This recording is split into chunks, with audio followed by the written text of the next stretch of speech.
Igbo three-letter words part 3. Igbo, English. The first word says isi, blind. Isi, blind. Agụ, leopard. Agụ, leopard. Ọgụ, fight. Ọgụ, fight. Ara, mad. Ara, mad. Ala, land.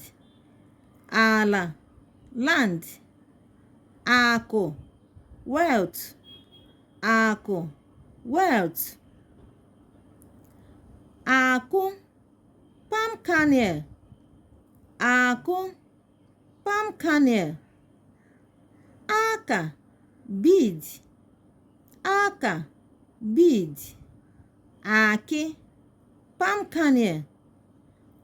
Akị, palm kernel. Akpị, scorpion. Akpị, scorpion. Akpa, bag. Akpa, bag. Ezi, outside.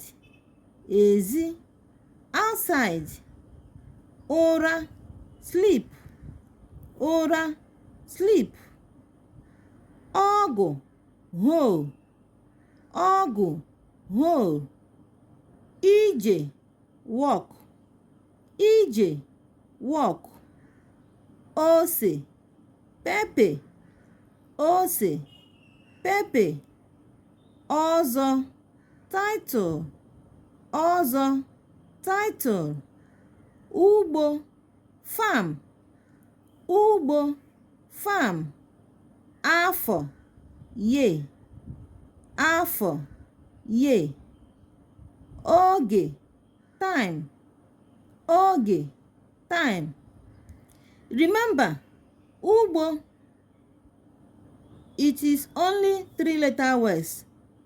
U and the gbe plus O. B is just a letter.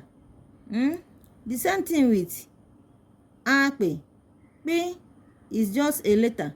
While A, the first letter, P, second letter, and the E being the third letter. The same thing with akpa. Bye. Share our videos. Follow us for more.